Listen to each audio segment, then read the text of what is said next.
Muy buenos días a todos. Estamos con la doctora Shulamit Goldsmith. Hoy hablaremos sobre la primera dama en el Porfiriato y la primera dama en la Revolución. Shulamit, bienvenida. Buenos días, gracias Alberto. Buenos días a todos. Me alegra que sigamos aquí juntos. Quiere decir que estamos todos sanos, cuidándonos. Y hoy voy a hablar de un tema distinto porque varias semanas que hemos estado juntos, he tratado de comunicar sobre historia, sobre literatura, diferentes aspectos de la vida de nuestro país y de otras zonas, pero no hemos hablado hasta ahorita de mujeres.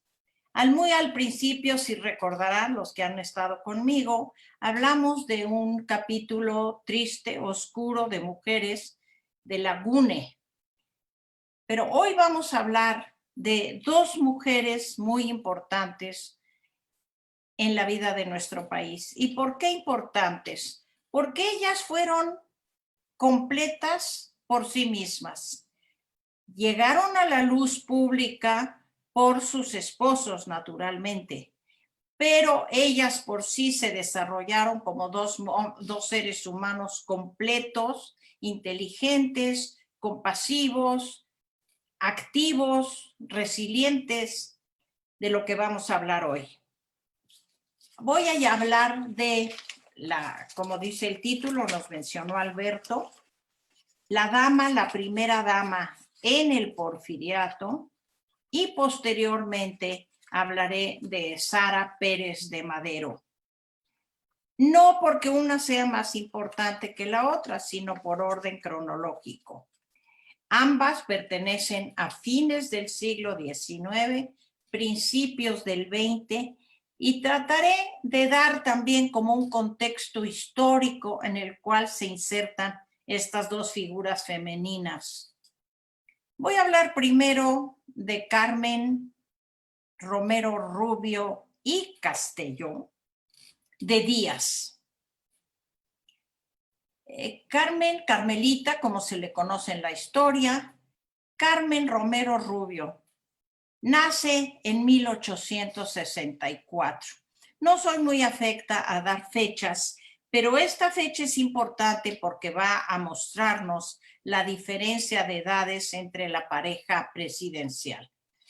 Como les digo, ella nace en 1864 en Tamaulipas, dentro de una familia acomodada, de mucha prosapia política, por su padre, del que hablaré ahora, con el nombre, como se acostumbraba entonces, varios nombres: Fabiana, Sebastiana, y gracias a Dios le pusieron el Carmen para que la conozcamos como Carmelita. Ella nace, como digo, en esta familia acomodada, y don Manuel Romero Rubio, su padre, había sido ministro y casi candidato presidencial al finalizar el periodo de Juárez. Pero dentro de esos ires y venires políticos que siguieron a la etapa de Juárez, precedidos por el imperio de Maximiliano, el señor Romero Rubio tiene que salir exiliado del país con su familia. Tuvo 3 hijas. Se van a Estados Unidos y allí Carmelita va a recibir una educación muy refinada, como correspondía a las jóvenes de la época de buena familia. Aprendió inglés, aprendió francés, se vestía a la moda norteamericana, bonito, elegante, sin perder la latinidad que le dejaba ser mexicana. Y aquí voy a detener porque vamos a hablar del contexto histórico. En 1876, ya lo vimos de pasadita, entra Porfirio Díaz al poder. Va a estar en el poder de 76 al 80 y después tiene que dejar el poder por 4 años, porque así lo manda lo tiene que dejar el poder porque así lo manda la Constitución. Ya sabemos que él va a hacer varios cambios constitucionales para permanecer una y otra vez en el poder. Pero él en este periodo de 76 al 80, un poco antes, él estuvo casado con una mujer oaxaqueña, sobrina suya, hija de su hermana, lo cual fue muy criticado y se le llamó incesto, pero él lo pudo arreglar. Con ella vivió casado 15 años, tuvo una hija, a más de otra hija que había tenido en sus andanzas militares con una mujer indígena guerrerense. Ya hablaré de estos hijos. En 80, doña Delfina, como se llamaba la esposa, la sobrina de Porfirio Díaz, muere, lo deja viudo, habiendo terminado su primer periodo presidencial, y para 81, Díaz, aunque sigue en la política, se encuentra en plan familiar desprotegido, es decir, sin una pareja. Y aquí vamos a ver cómo la suerte, la situación los va a unir. Carmelita, como les digo, se había educado en los Estados Unidos, era una joven muy jovencita, bonita, elegante, educada, refinada. ¿Sí? Y durante esta primera etapa de Porfirio Díaz, decide Díaz, con ese colmillo político que lo caracterizó siempre, que va a dar una amnistía, o sea, que va a aceptar que regresen a México todos aquellos políticos inteligentes, todos estos elementos útiles a su nueva política de conciliación en México. Y entre esos que aceptan la amnistía y regresan a México está don Manuel Romero Rubio, padre de Carmelita, que regresa a México a acercarse al gabinete de Díaz. Obvio, Carmelita había aprendido muy buen inglés, era su idioma, digamos, su segundo idioma. Y en ya siendo viudo Porfirio Díaz, en una recepción que da el embajador norteamericano en la Ciudad de México, se conoce con Porfirio Díaz. Y ella ve a este hombre prometedor, él ve a esta joven prometedora, y ella lo invita a que venga a sus clases de inglés que ella imparte. No que don Porfirio haya aprendido mucho inglés de Carmelita, pero se enamoró de ella, y también de que se enamoró, vio la posibilidad de una esposa moderna, elegante, como dijéramos, preparada para el papel de la primera dama. Porque Porfirio Díaz ya está trabajando a estas reformas constitucionales que le van a permitir regresar. Nos acordamos que Porfirio Díaz, cuando termina su primer gestión presidencial, se da cuenta que la mayor parte de su proyecto gubernamental, político, internacional, etcétera, no le da tiempo en 4 años, pero tiene que entregar, porque con esa bandera entró al poder, no reelección, va a iniciar las reformas constitucionales y durante el 80 al 84 le pasa el poder a su compadre, a un compañero de armas, don Manuel González, el general Manuel González, que es otro caso interesante. Pero bueno, para otra ocasión. Entonces tenemos que para el 81, recién viudo, corteja a Carmelita. Carmelita se deja cortejar.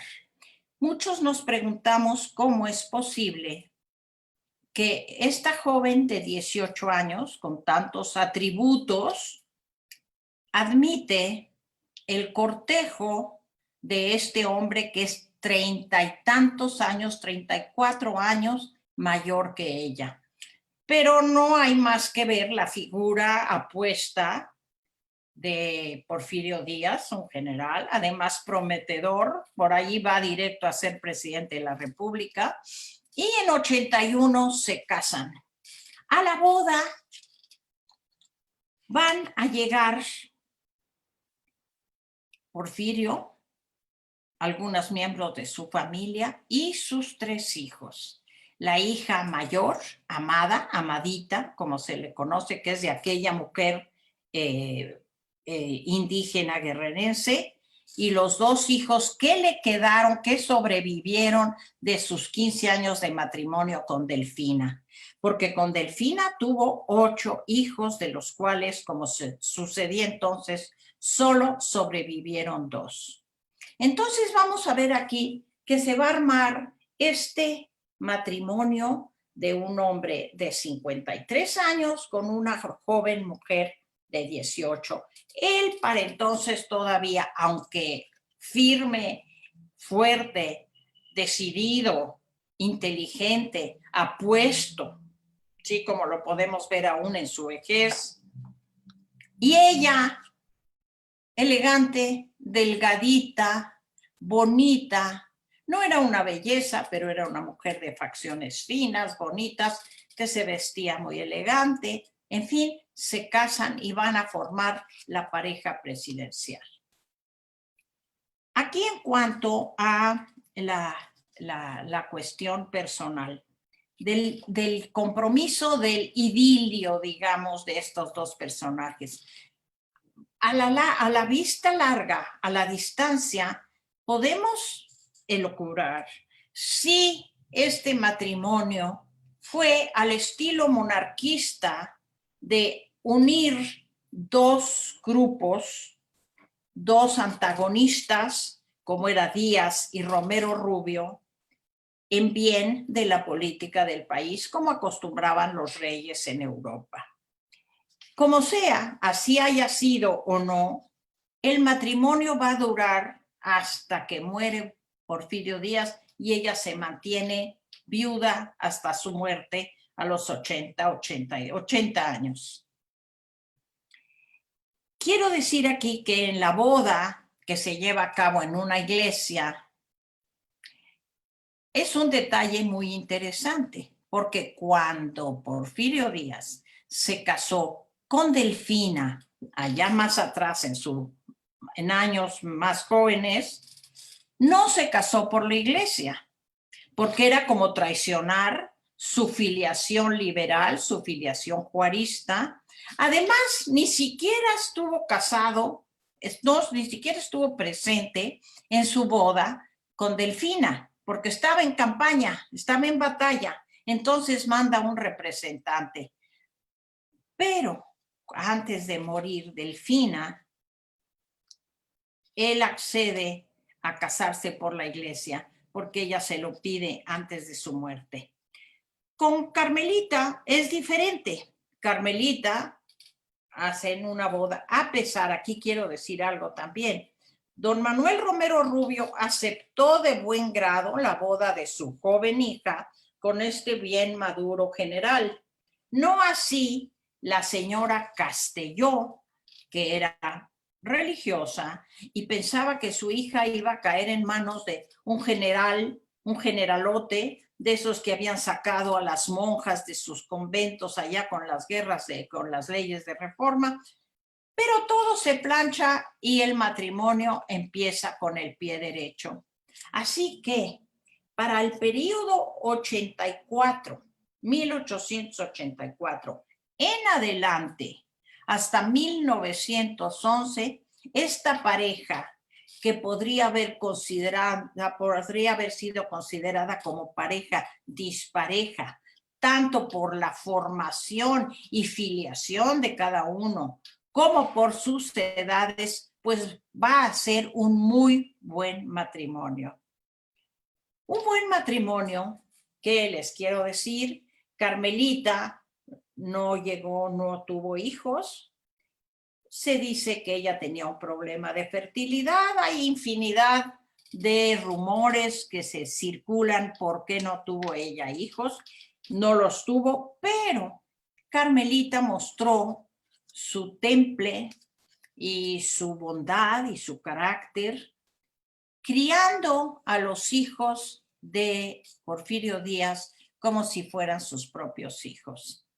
Amadita, la hija mayor, la de la mujer Quiñones de Guerrero, era tan solo 17 años menor que la señora Díaz. Entonces se establece una buena amistad entre ellas dos jóvenes mujeres con 17 años de diferencia. Carmelita se vuelve la confidente para los muchos problemas que van a agobiar la vida de Amadita. Y también va a ser una buena madre, una buena cuidadora, formadora de los otros dos hijos, Luz y Porfirito.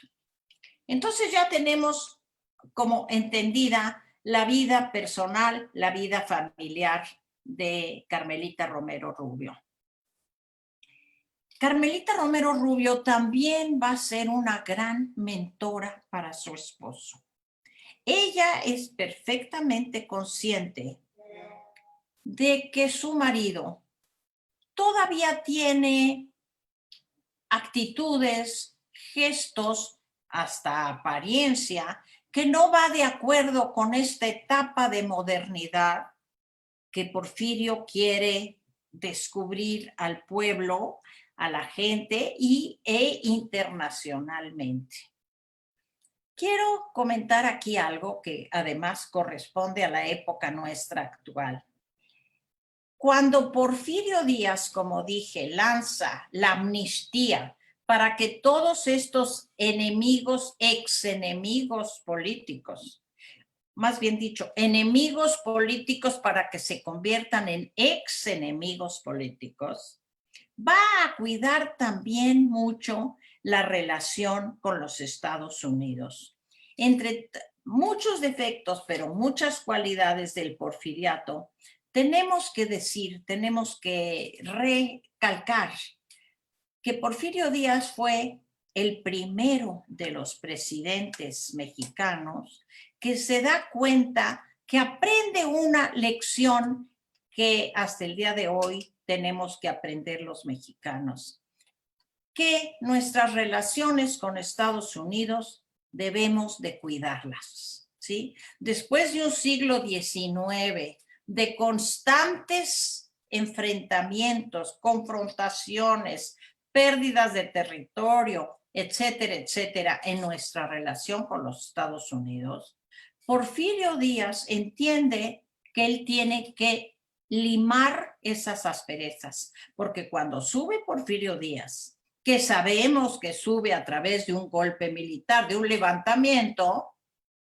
los Estados Unidos los primeros 18 meses no lo quieren reconocer como presidente, pero Porfirio Díaz, de manera inteligente, como se conducía, paga la deuda, establece líneas, establece hilos, canales para restaurar la relación con los Estados Unidos. Así que cuando empieza este segundo periodo presidencial en 84, él tiene a los ex enemigos consigo, a todos aquellos que habían sido monarquistas con Maximiliano, lerdistas con Lerdo de Tejada, todos estos hombres que habían sido expulsados del país y que fueron útiles después en el gabinete de Porfirio Díaz, los trae y además restaura las relaciones con Estados Unidos.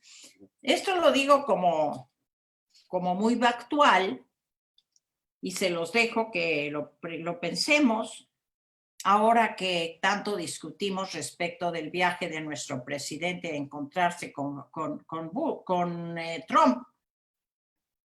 Hay que llevarla bien con los Estados Unidos. De una manera u otra, no nos conviene para nada una confrontación, una antipatía con nuestro vecino. Eso lo van a aprender también Madero y luego los jefes revolucionarios, etcétera, etcétera. Pero volvamos a Carmelita. Carmelita va a tener un papel importante, interesante en la vida nacional. Cuando se casan ellos y teniendo frente a sí a esta mujercita fina, delicada, jovencita, Porfirio Díaz le dice, tú vas a ser mi reina, porque quiero decir que tanto a Delfina, su sobrina, como a Carmelita, le manda unas cartas de amor maravillosas, ¿eh? Porque así como se lo vemos, pero bien romántico. Pero le dice, no te vas a meter en la política, ¿sí? Tú a lo tuyo, a la vida social del país, que ella va a cumplir muy bien, ahora les platicaré, pero tú no te vas a meter en la política.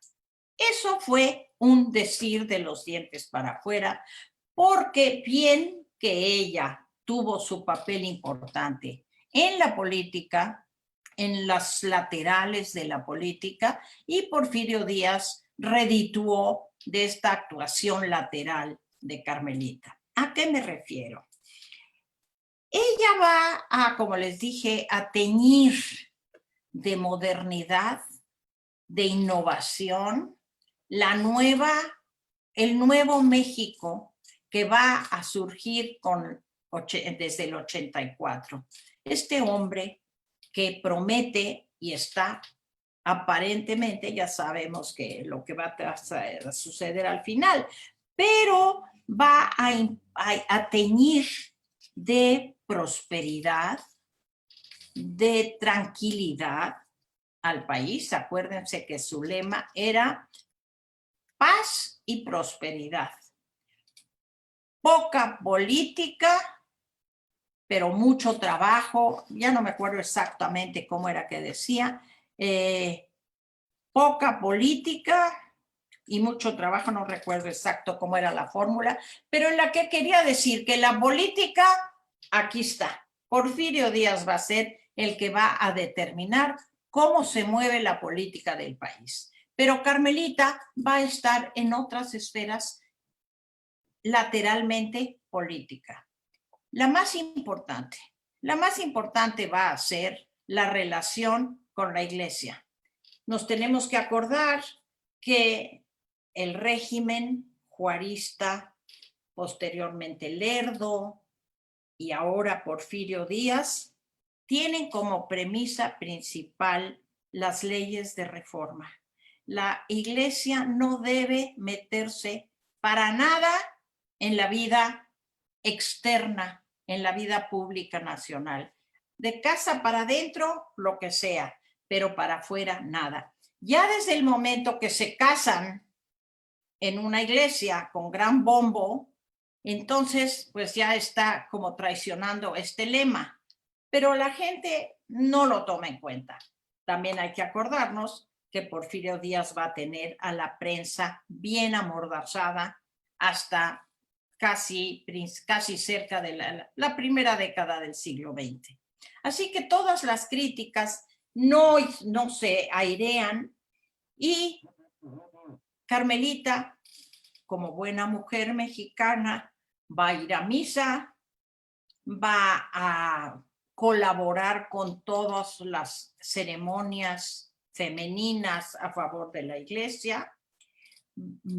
Si conocen el templo de San Felipe Neri, muy bello, que está en la calle de Madero y que todavía está abierto, ella lo va a inaugurar.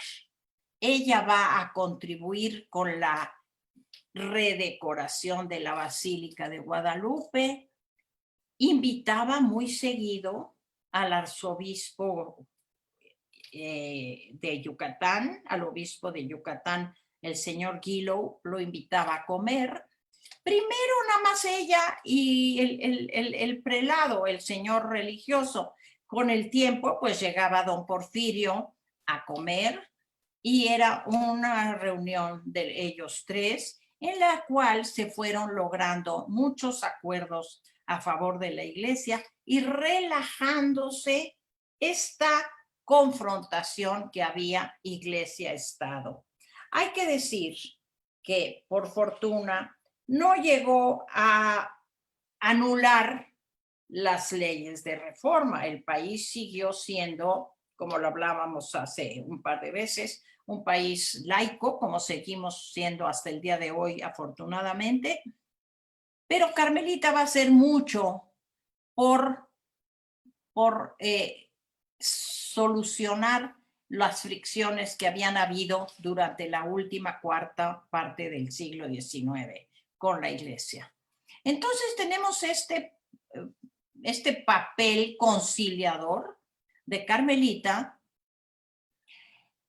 y la vida nacional va a desarrollarse mucho en la parte social a través de ella. La moda,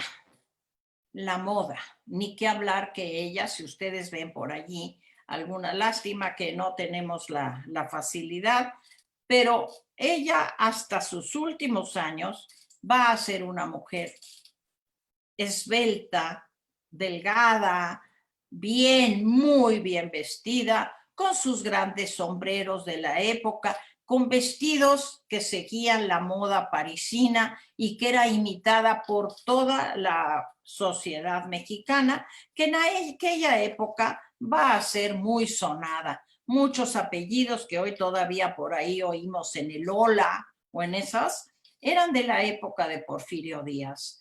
Y ella va a hacer muchos tés, en plan té de esto, una reunión social en la que se reunían las grandes damas con efectos de beneficencia. Como la época de Porfirio Díaz, él quiere abrir la cultura a la nación, a la parte de la nación que le es posible hacerlo, al igual que hoy, se va a dedicar mucho a la ópera, por ejemplo, al teatro. Grandes figuras europeas vienen a dar conciertos, recitales, funciones de ópera a la Ciudad de México y a algunas otras ciudades capitales de la República. Todo esto va a hacer que el mundo mexicano de altas esferas cambie.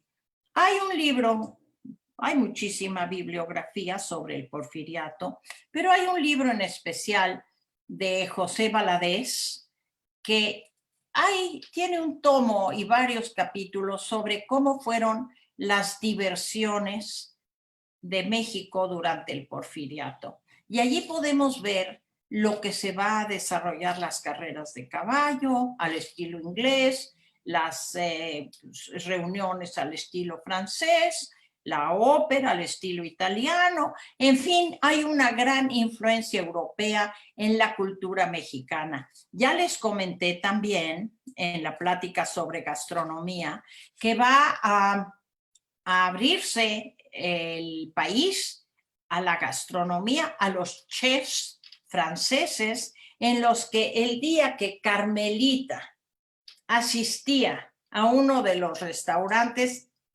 el dueño ya la hizo, el dueño ya tenía como el sello de aprobación porque Carmelita con sus amigas había ido a comer a este restaurante.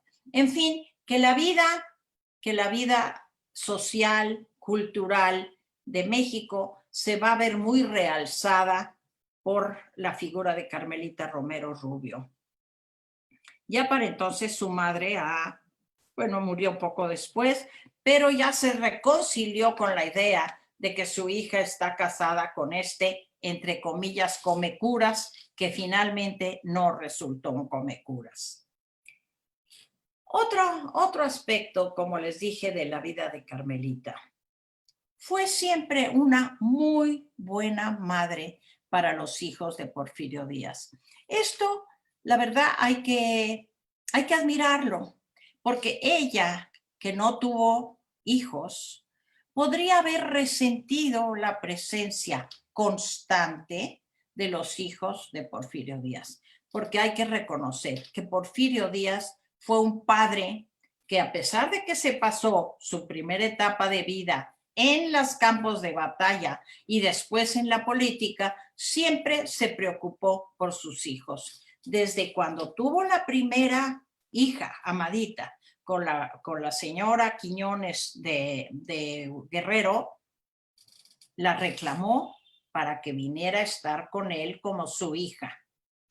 Después, las otras dos hijas, cuando muere Delfina y se quedan con una familiar, cuando él ya es casado, pide que estos hijos vengan a vivir con ella. Y Carmelita va a tener ternura, cuidado con todos estos hijos. Como les dije antes, Amadita, la hija, digamos, ilegítima de Porfirio Díaz, va a tener una vida matrimonial muy turbulenta y Carmelita estuvo al lado de su hija putativa durante toda la vida junto a ella para ayudarla, para rescatarla emocionalmente. Y los otros hijos, pues también Luz y Porfirio, Porfirito, como le decían, también se van a criar con Carmelita como su madre.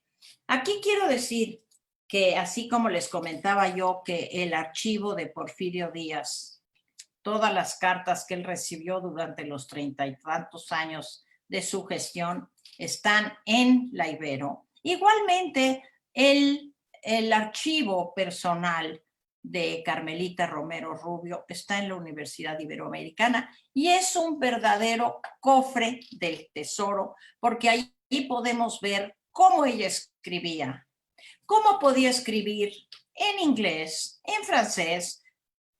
Muy poco se sabe, pero se dice que también hablaba italiano, todo con propiedad, todo con corrección, y lo podemos constatar en el archivo personal de ella. Hay un dato muy interesante. Sabemos que para principios del siglo XX, así como están las cosas que aparentemente la vida cultural se desarrolla plácidamente, el matrimonio va bien, a pesar de la diferencia de edades. Iba yo a decir algo que mejor no lo digo, pero el matrimonio trabaja bien y Carmelita funciona como primera dama, funge como primera dama de maravilla. La gente la quiere. La gente, no hay más que ver las cartas, aunque hay muchos halagos que suenan a falso. En general, el solo hecho de que era como madre para ellos. En este archivo vemos cómo le escribían para pedirle de todo por todo de sus necesidades, tanto del pueblo como de la clase, de la muy pequeña clase media que existía en México entonces. Viene el siglo XX, vienen las complicaciones. Porfirio Díaz se resiste a ver que lo que él ha pensado que existe se empieza a resquebrajar. Estamos viendo que para el año 1906, muchos problemas nacionales, muchas huelgas, mucha prensa en contra de él. Ya no le es fácil controlar tanto a la prensa, ya tiene 30 años en el poder, la gente ya está harta y ya la gente tiene el espacio suficiente para darse cuenta que no todo es tan maravilloso como se presenta. Entonces, pero no lo quieren ver. Todavía para 1910, desde un par de años antes, desde fines del 8, todo el 1909, México se dispone a preparar el centenario de la independencia de una manera esplendorosa. Se van a invitar delegaciones de todos los países en la tierra. Muchos de ellos aceptan y mandan grandes regalos. a la nación mexicana. Hay las embajadas de innumerables países en la capital, con Porfirio Díaz como el hombre que ha sabido mantener en paz a este país tan bronco, y ahora ya tiene 30 años en la que no hay rebeliones, pero ya sabemos nosotros cuál era la situación real. Pero entonces les digo, aquí Porfirio Díaz va a tener la oportunidad de mostrarse al mundo como él ha planeado y como él se ve a sí mismo, como todo un jerarca que ha logrado tener relaciones con todos los países. 101 países responden a la invitación de la independencia. Muchos de ellos mandan grandes regalos, mandan delegaciones, mandan regalos al presidente, regalos a los hijos del presidente, obviamente a Carmelita, ¿sí? Pero ya nosotros sabemos qué es lo que va a suceder. Sí se hacen las fiestas del centenario. Se programa la columna de la independencia por el arquitecto Antonio Rivas Mercado. Se inicia la construcción del Palacio de Bellas Artes. Ya para entonces, Porfirio Díaz, en su afán de modernidad, ha traído arquitectos parisinos para que reestructuren la Ciudad de México. En eso Carmelita también tuvo mucho que ver. Ella había conocido el mundo y lo siguió conociendo. Y entonces cuando se pone este proyecto de reformar, de reconstruir la Ciudad de México y otras capitales a la usanza parisina, esto ya va a ser en el momento casi de los festejos del centenario. Se hacen, como les digo, se festeja el centenario con gran lujo, pero ¿cuándo es el centenario? 15, 16 de septiembre. Aquí les voy a decir una cosa interesante. Sabemos que las campanas de Dolores se hizo el 15 de septiembre, y el 16 de septiembre. Pero en estos días es el cumpleaños de Porfirio Díaz y él decide que el día de su cumpleaños va a ser el día que se festeje el aniversario de la independencia, del inicio del movimiento de independencia. Entonces estamos doble celebración. Pero esto es en mitades del mes de septiembre y todos sabemos que un mes y medio después, el 20 de noviembre, estalla el movimiento revolucionario. Primero, como les dije, con Madero fallidamente, pero prende el movimiento revolucionario. Para mediados de junio del año 1911, la situación para el porfiriato se hace insostenible. Porfirio Díaz no lo quiere reconocer. Piensa que son grupos de alborotadores, como nunca faltaron en México, como nunca faltan, y se resiste a pesar de que le están pidiendo de buena fe su renuncia. Aquí podemos ver este detalle, es muy importante. Muy fácil hubiera sido para los revolucionarios, los alborotadores, que había de todos tipos, porque cuando hablo de revolucionario, no solo hablo del gran hombre y caballero que fue Madero, había muchos otros, muchísimos otros, que querían la renuncia del porfiriato y que hubiera sido fácil entrar a asesinarlo y acabar con esto, no era nuevo.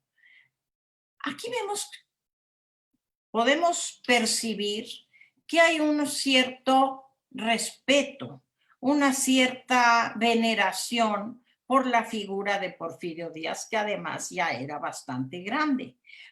pero que a pesar de lo grande que era, no quiso admitir una candidatura con un hombre como vicepresidente, un hombre más joven. Se postula para un nuevo sexenio ahora de 6 años, que hubiera muerto en el interín si se hubiera quedado. En fin, que a pesar de las presiones que está viviendo personal y nacionalmente, se resiste a firmar la renuncia. Aquí nuevamente la prudencia de Carmelita se hace presente. Ella instó mucho a Porfirio Díaz que por favor ya renunciara. Temía por la vida de ella, por la vida de Porfirio, por la vida de sus hijos, ¿sí? Entonces le ruega en diversas ocasiones que renuncie. Él, como les digo, se resiste, pero dice la leyenda popular que el 25 de junio de 1911,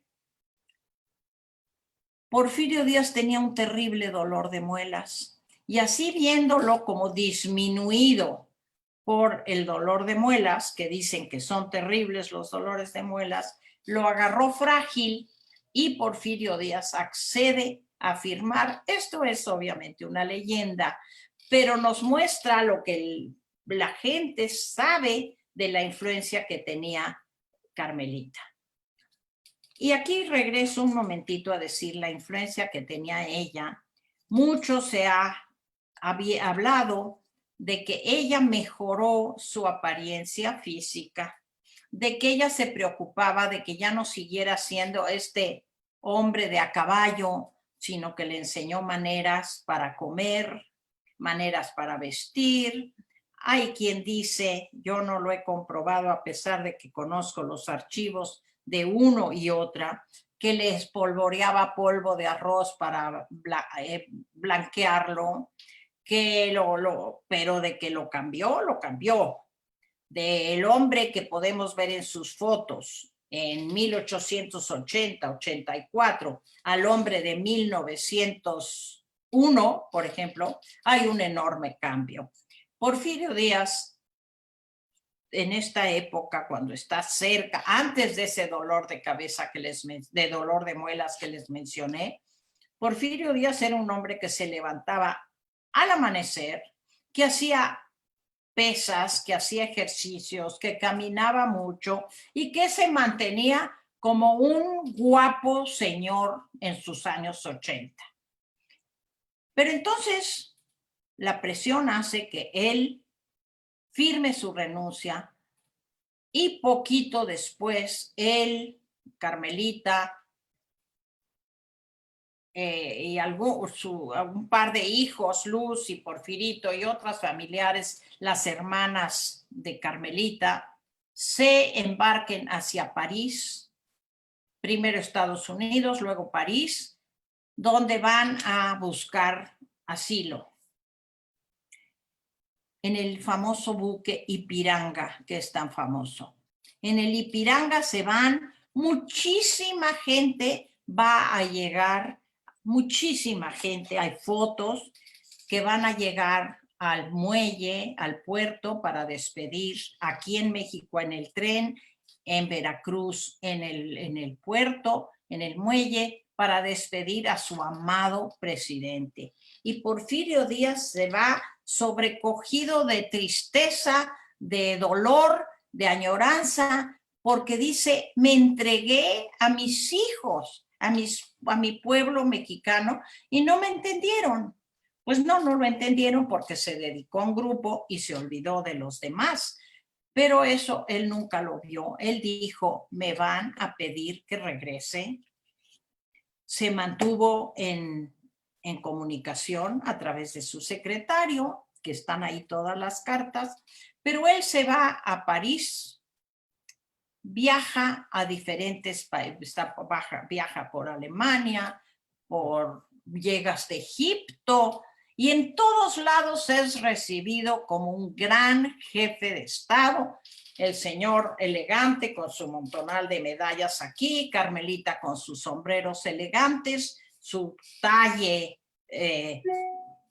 pequeño y elegante, y así van a recorrer diversos países de Europa, Egipto, y se establecen finalmente en París.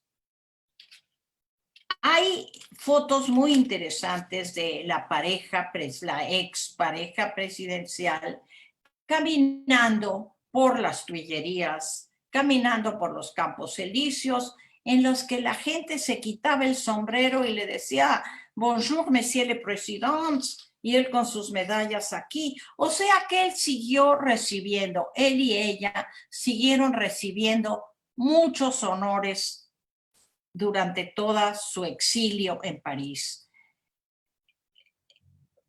No, aunque hay algunos enemigos del porfiriato, que los hay muchos, y que solo quieren ver lo malo. Lo que sí puedo afirmar, porque conozco muy a fondo el asunto, es que Porfirio Díaz no fue un hombre corrupto, fue un hombre que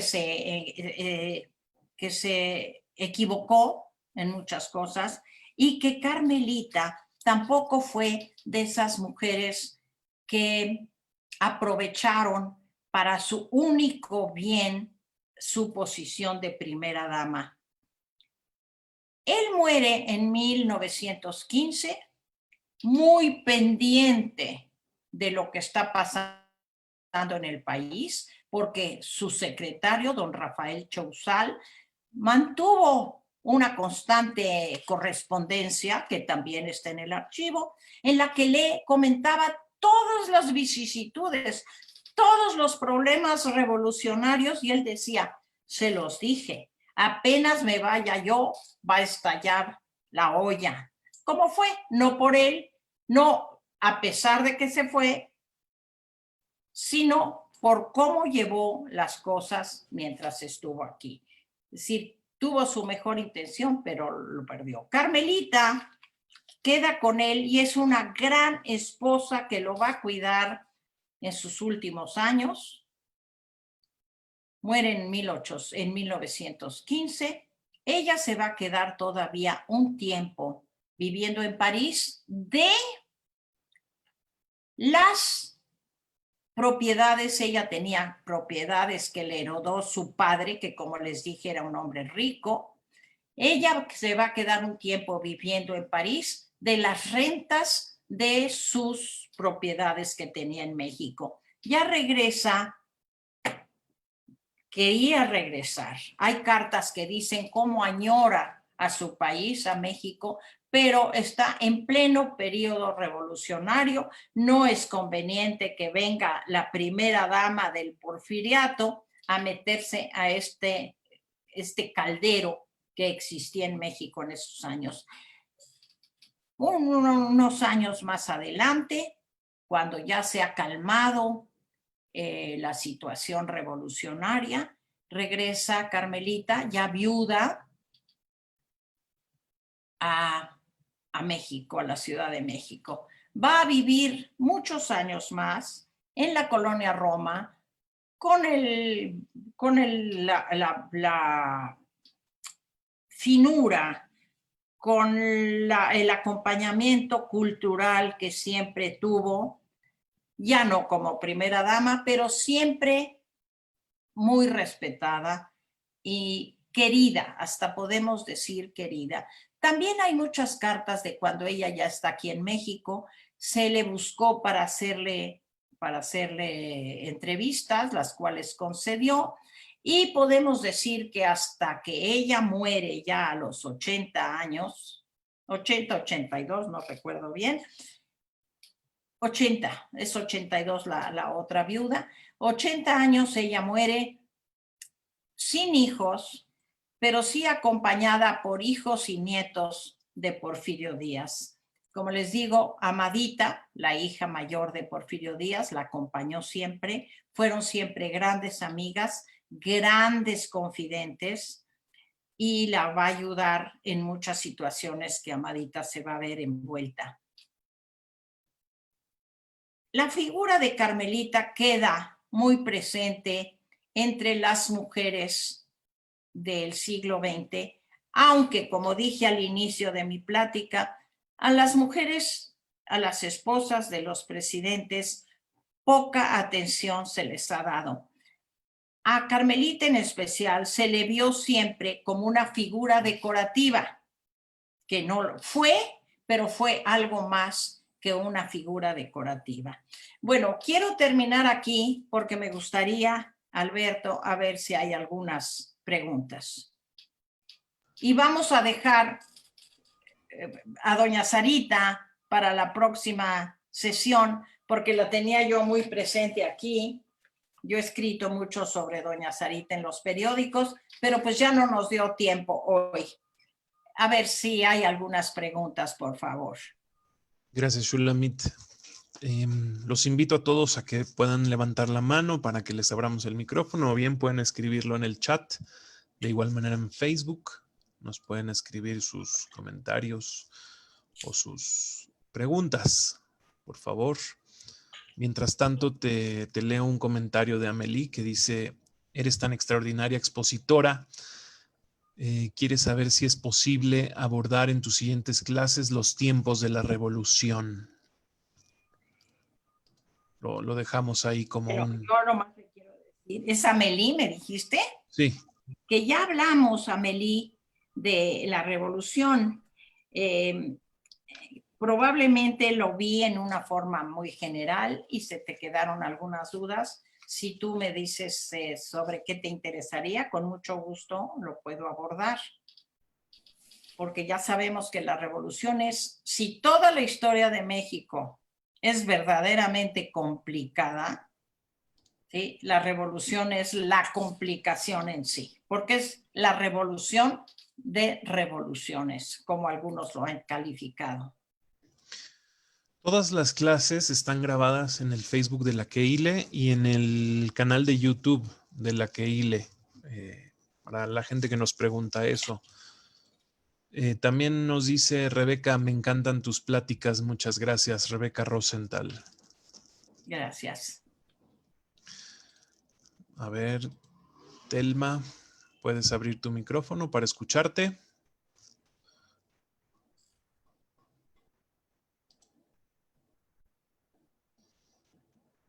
Telma, me imagino que está buscando cómo Abrir el micrófono. abrir el micrófono. Mientras tanto, nos dice Sara: me gusta muchísimo oírte hablar de Carmelita. La conoces tan bien como si de verdad hubieras convivido con ella. Muchas gracias, dice Sara Gerson. Gracias. Es que casi la conozco, porque si tú lees las cartas, que son una cosa tan íntima de una persona, las cartas que le escriben y que ella contesta, pues casi que la conoces. Creo que Telma ya abrió su micrófono. Gracias, Sarita. ¿Sí me oyes, Shu? Sí. Bueno, te quiero decir que yo no había tenido el gusto de escucharte y que me ha encantado toda tu manera. Te felicito de veras de corazón, lo hiciste precioso y de veras para seguir adelante con todo lo que quieras. Gracias. Gracias. Gracias, Telma.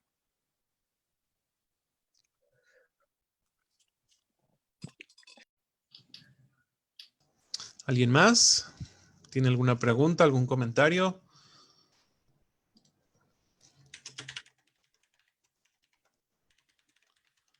Tenemos un comentario de Deb, así está el nombre. La historia de México es deliciosa. Los héroes se convierten en villanos y viceversa, y fuera de las figuras oficiales femeninas como Leona Vicario. Y las demás que aparecen ilustradas en los autobuses rosas de Reforma parecen estar ausentes de toda la historia oficial. Felicidades por tus clases. Gracias. Shulamit, ¿en qué año muere Carmelita? Carmelita muere, creo que en el más o menos. No recuerdo el dato específico, pero si quieres, con mucho gusto te lo busco. Te voy a decir, como ya les dije en el principio, no soy, como maestra de historia, nunca he sido muy afecta a las fechas. Sí, las fechas como que, en el caso del nacimiento de Carmelita, lo dije, porque es relevante enfatizar la diferencia de edades. Pero pues mira, nomás es aumentarle 80 años a 1864, que tampoco soy muy buena para las sumas, pero 1864 más 60 ha de haber sido en el 34, no porque sepa sumar, sino porque ya me acordé que en el 34 murió Carmelita, ¿sí? A los 80 años de edad. O sea, que sobrevivió bastante tiempo a la muerte de Porfirio, lo cual es entendible porque ella era mucho más joven. Gracias, Shulamit. Nos pregunta Conchita. Quería saber con qué presidentes convivió. Carmelita. Pues Supongo mira, que sí. no, ya me salió que es 1864 más 80 es en el 44, ¿sí? Entonces es cosa de ver, mira, Carmelita estaba fuera cuando es toda la época de Madero, de la que posiblemente no hablaremos directamente de ella porque no podemos dejar a la esposa de Madero fuera. Es otro gran personaje femenino. Después, Venustiano Carranza, que es en el año 20 y toda esta época de fines del periodo bronco de la revolución, le va a otorgar una pensión, pero que ella no acepta porque, como les digo, ella va a vivir de las rentas de sus propiedades. Y creo que es hasta Miguel Alemán que ella muere. Entonces, toda esta serie de presidentes, Miguel Ávila Camacho, Álvaro Obregón, primero Álvaro Obregón, Plutarco Elías Calles, los tres presidentes títeres que impone Plutarco Elías Calles, después Lázaro Cárdenas, después Miguel Ávila Camacho y después Miguel Alemán. Todos estos presidentes estuvieron mientras Carmelita seguía con vida. Nomás es cosa de ver hasta el 44. Nos preguntan en Facebook, Nirit Wilk, ¿qué le pasó a su casa en la colonia Roma? ¿Qué es ahora de ese lugar?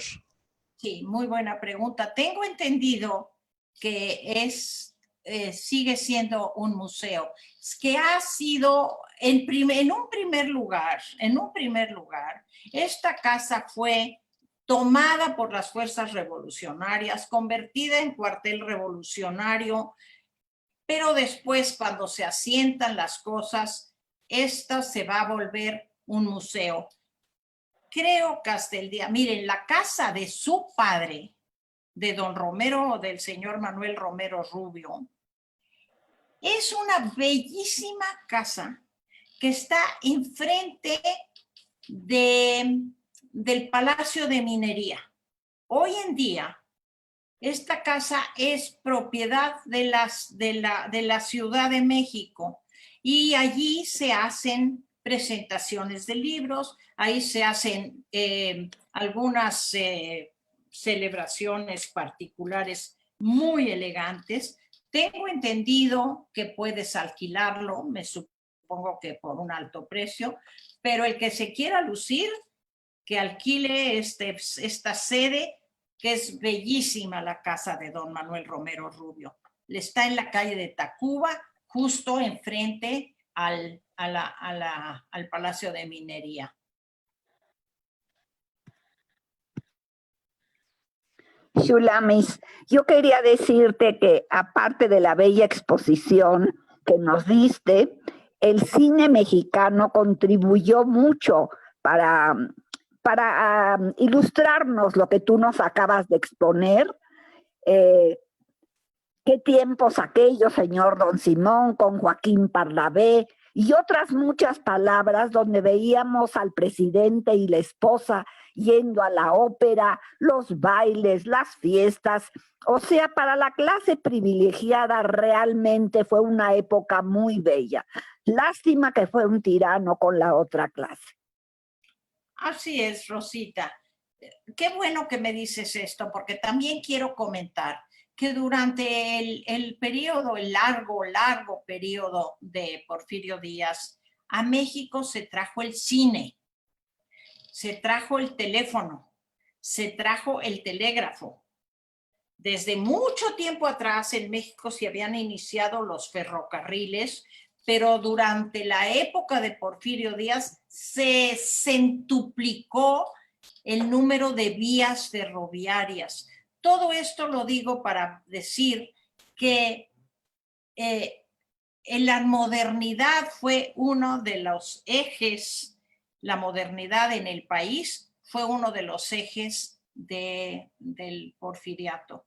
Él se preocupó mucho y como tú dices, Rosita, él se sirvió en vivo del cine, se hacía filmar cuando iba a sus giras y después, como tú bien dices, es una época tan pues bonita, si no vemos la base fea, es una época bonita para los privilegiados y el cine se ha encargado, el cine de los años 50, 40, 50 del siglo XX, se ha encargado de darnos a conocer estos aspectos. Gracias, Rosita, sí. Shulamit, en tu opinión, nos pregunta Amelie, ¿en tu opinión es merecido ese destierro? Mira, yo pienso que no. ¿El destierro te refieres al de hoy o al de entonces?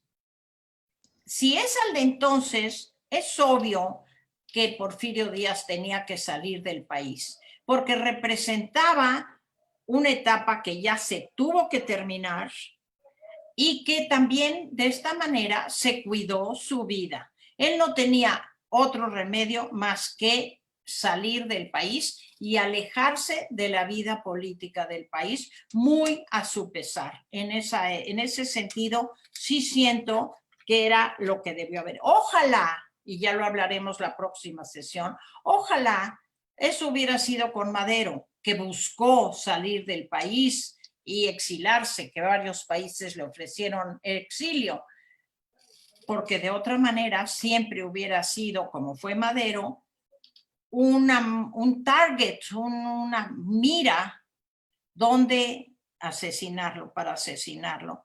Entonces, ese exilio. Ahora, hay otro exilio. Los restos de Porfirio Díaz están en París, en un cementerio muy importante, que ahorita no recuerdo el nombre, el cementerio muy central de París, y ahí están, y Carmelita siempre se dolía de que tuvo que dejar los restos de su marido querido allá en París, porque hubiera sido un escándalo traerlos cuando ella regresó. Ella regresó cuando ya estaban las cosas más calmadas en México, y como viuda y como mujer respetada y respetable que era, logró integrarse a una vida tranquila, pero ya aceptada en el país. No se hubiera podido traer a los restos. Hay muchos movimientos pro-porfiristas que han pedido que se traigan los restos de Porfirio Díaz para ponerlos en la rotonda de los hombres ilustres aquí en México, porque eso es algo que así somos las sociedades. Se nos olvida lo bueno que sí hizo, y dependiendo tu filiación, tus ansias políticas, o eres muy partidaria, muy porfirista, o eres muy antiporfirista. Entonces, sus restos quedan allá porque el gobierno todavía, no hay que olvidar que nuestro gobierno hasta el día de hoy se precia de ser post-revolucionario y mantenerse con los ideales de la revolución, que es una cuestión que ha permeado la vida educativa, la vida política, etcétera, del país. Entonces, traer los restos de Porfirio Díaz, pues a lo mejor ni nadie ya le pone atención, o a lo mejor levanta un revuelo que sería innecesario para nuestro país. Nos preguntan también si de casualidad conoces la dirección de la casa en la colonia Roma. Me parece que es Tonalá número 20. Creo que es Tonalá 33, pero no estoy seguro. Les voy a decir. En todas estas cosas hay diferentes datos, ¿sí? Yo he encontrado, por ejemplo, que el propio fecha de nacimiento y lugar de nacimiento de Carmelita, unos dicen que es en Tula, Tamaulipas, otros dicen que es otro lugar porque ella fue concebida durante un viaje a Europa de sus padres y no saben exactamente. Lo mismo hay con respecto a la... Si te interesa, no sé quién lo pregunta, pero yo puedo averiguar exactamente. Ay, es en la colonia Roma, es en la calle Tonalá. Hay quien dice que es en el 33, tú me dices en el 20. No te puedo decir exactamente, pero me parece que sería irrelevante a menos de que un día nos organizamos y vamos a visitar las casas de estas viudas, porque también doña Sarita de Madero se refugió cuando regresó a México, se refugió en la colonia Roma. La colonia Roma era la gran colonia de la época.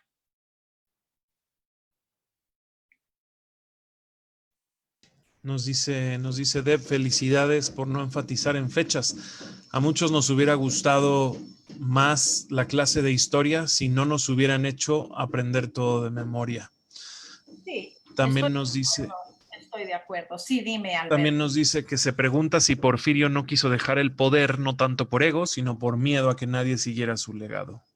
¿De que nadie qué? Siguiera su legado. Las dos cosas, tienes razón, Amelie. Mira, Porfirio Díaz estuvo 30 y tantos años en el poder. Como sucede con la gente en el poder, pierde contacto con la realidad. Cuando Porfirio Díaz se postula para un nuevo periodo presidencial en 1910. Échenle cuentas, Porfirio Díaz tenía 80 años. Era increíble, es increíble pensar que él todavía pensara que va a vivir 6 años más, a lo mejor sí vivir, pero estar en plenas funciones como presidente en un país tan agitado.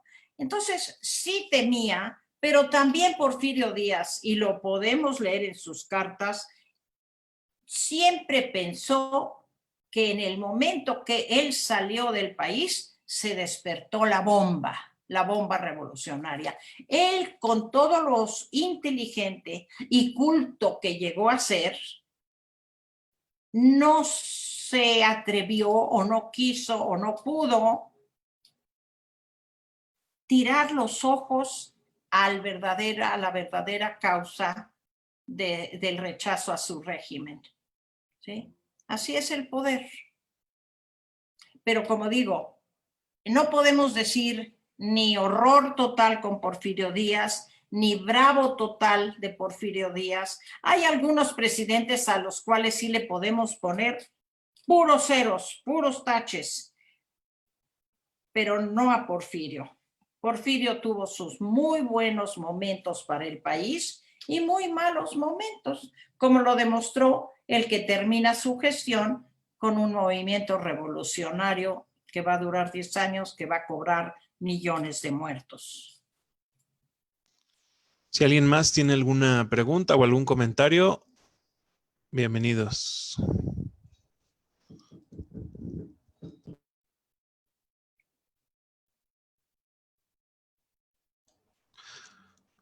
Pues parece ser que no, Shulamit.